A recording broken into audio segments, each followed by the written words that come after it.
né? Vamos calcular os esforços solicitantes. Vamos começar pelo mais simples. Primeiro, os esforços solicitantes normais, né? Por que eu falo que é o mais simples nesse exemplo aqui? Porque na nossa barra, normais. Nossa barra tem algum esforço horizontal aplicado na barra? Nenhum. Então isso quer dizer que no nosso diagrama assim da barra, né, ó, aqui uma representação da barra, né? A distância dela é 8,12. Não temos nenhum esforço normal aplicado nela, de compressão e nem tração, porque a gente não tem nenhum esforço horizontal aplicado aqui. Então vai ser, você pode representar assim como o comprimento da barra zero, é zero. Não tem. Mas, e para o esforço cortante? Esforço cortante nós temos. Deixa eu virar aqui. Vamos fazer o esforço cortante. Como que nós fazemos? Nós temos a barra novamente, né? Agora nós temos as reações que são aplicadas aqui, né? Aqui tem uma reação de apoio de 9,46. Tem uma reação horizontal de zero aqui. Tem um esforço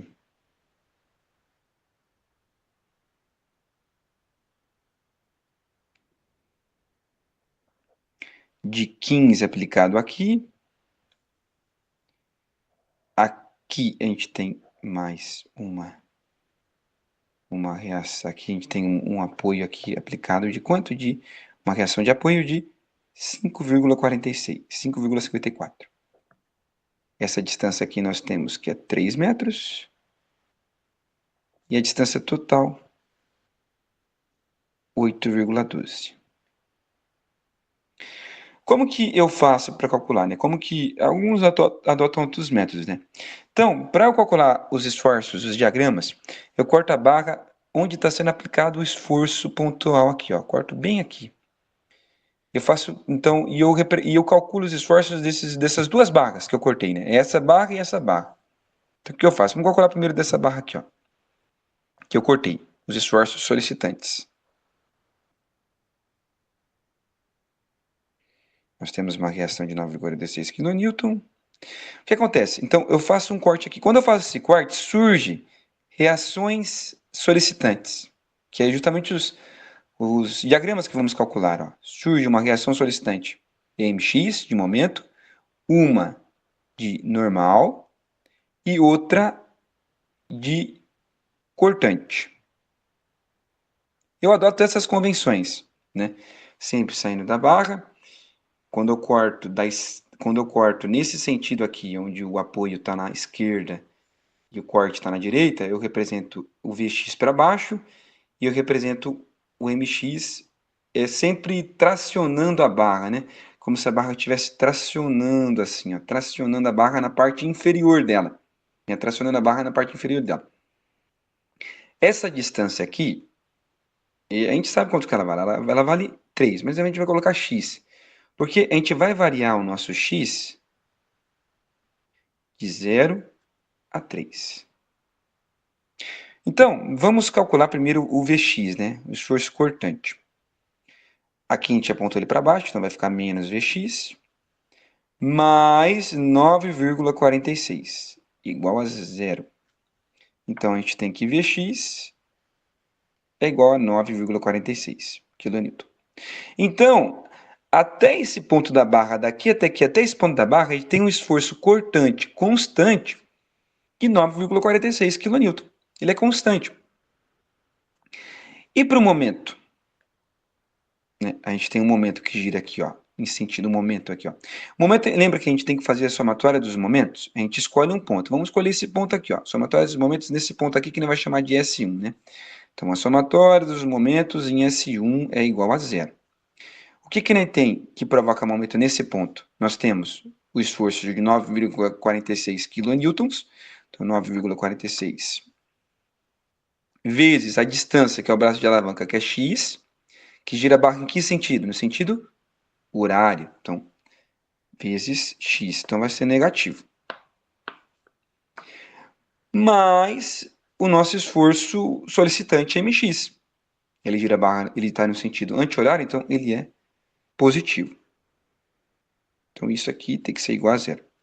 Isolando o mx, nós temos que o mx é igual a 9,46x. Então, a equação que representa o diagrama do momento fletor até esse ponto é uma reta que é 9,46x. Então, com essas duas equações, né, o Vx e o Mx, a gente já consegue determinar o diagrama até esse ponto da barra. Agora nós vamos fazer as outras duas equações, né, para determinar o diagrama da outra parte da barra. Essa parte da barra. Né? Nós temos, quando o meu apoio está na direita e o meu corte está na esquerda, eu vou mostrar como que eu represento. Lembra, isso aqui tem um ponto, uma reação de apoio 5,54 kN. Eu represento sempre o Nx, que é zero aqui nesse caso, saindo da barra. Eu sempre represento o meu momento tracionando as fibras inferiores, então por isso que eu aponto nesse sentido, porque é como se ele está tracionando as fibras inferiores aqui, porque esse momento faz a barra fazer tipo assim, ó. Não faz a barra fazer assim? Então eu traciono as fibras inferiores e comprimo as fibras superiores.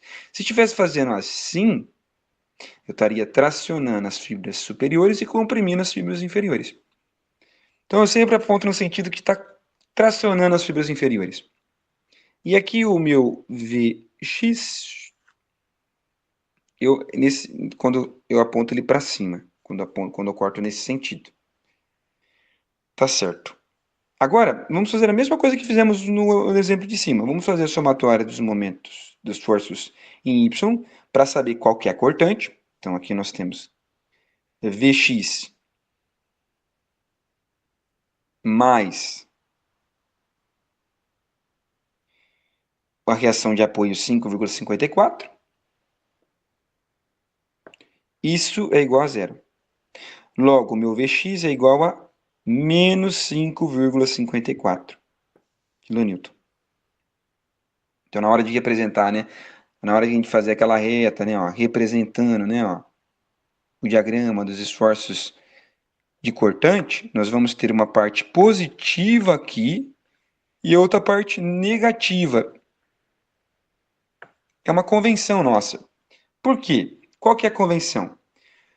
Quando o Vx gira a barra no sentido horário, tá vendo? Está girando a barra no sentido horário. Eu aponto positivo aqui. Quando o meu Vx gira a minha barra no sentido anti-horário, porque aqui a gente errou o sinal, né? Aqui não é para cima, né? É para baixo, né? Porque deu menos, né? Ó. Significa que o sinal é inverso. Quando ele gira a barra no sentido anti-horário, eu coloco como negativo. Girando a barra no sentido anti-horário. E vamos fazer agora a equação do momento aqui, né? Então, nós temos o mx que está girando no sentido anti-horário, então vai ficar menos mx, mais essa reação de apoio, porque o nosso braço de alavanca, vamos primeiro definir aqui, ó, essa distância aqui, né, vai considerar que ela vale x. E vamos considerar que aqui é o zero, e aqui é o 8,12 menos 13, então aqui é 5,12. Então, o meu x, ele varia de 0 até 5,12. Então, vamos calcular, então. O meu vai ficar menos mx mais 5,54 vezes x, igual a zero. Então, a equação da outra parte da barra vai ser uma reta que vale 5,54x. Com essas equações aqui, a gente já consegue traçar os diagramas. Vamos traçar os diagramas? Então, o normal, né? A gente sabe que é zero, porque não tem nenhum esforço horizontal aplicado.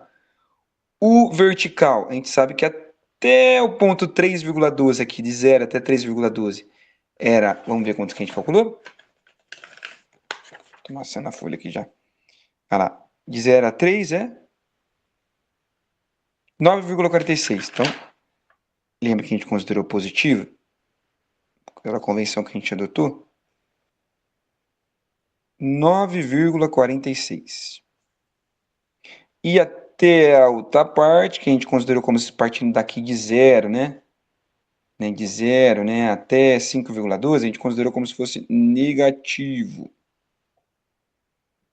No valor de 5,54 kN.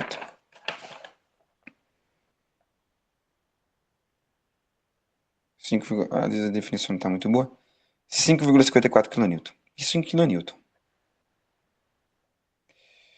E agora, para o momento, a gente vai ter uma reta até o ponto 3, de 0 a 3. E também vamos ter uma reta de 0 até 5,12. Qual que é a reta que representa de 0 até 3,12? Qual que é a reta? Essa reta aqui, 9,46 vezes x.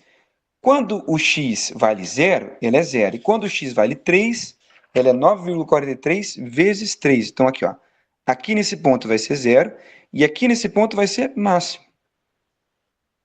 Nas aulas seguintes a gente vai ver como que a gente determina o ponto máximo, quais fórmulas que a gente usa, né? Então, aqui vai ser 9,46 vezes 3. Vamos ver aqui quanto que dá. 28,4. Para outra parte da barra, a gente considerou 5,54 vezes x. Então, a gente considerou que aqui é 0 e aqui é 5,12. Então, vai ficar aqui nessa extremidade aqui vai ser 0. E nesse ponto aqui vai ser máximo. 5,54 vezes 5,12 dá também 28,4. Outro ponto para vocês verificar se vocês acertaram, que o momento calculado da esquerda para a direita, da direita para a esquerda, no mesmo ponto tem que ser igual. Esse momento aqui tem que ser igual. Então, agora eu vou compartilhar a tela. Deixa eu desligar aqui. Agora eu vou compartilhar a tela. Viu? Não é tão complicado. Acho que agora vocês estão vendo a tela. Então, aqui a gente tem as duas respostas, né? 9,5 até o ponto 3. E depois, em restante, é menos 5,5, arredondado, né? E aqui, 28,4, né? Tá vendo como aqui a gente está tracionando... Aqui é positivo, justamente porque, se vocês olharem a minha câmera, é como se ela estivesse tracionando, ó, as fibras inferiores e comprimindo as fibras superiores. Na próxima aula a gente vai ver a importância desses momentos e também discutir um pouco sobre fazer outros exercícios também. Agradeço a atenção de vocês e agradeço, claro, ao professor André Valmir, que minhas aulas são baseadas no PDF dele. Obrigado pela atenção.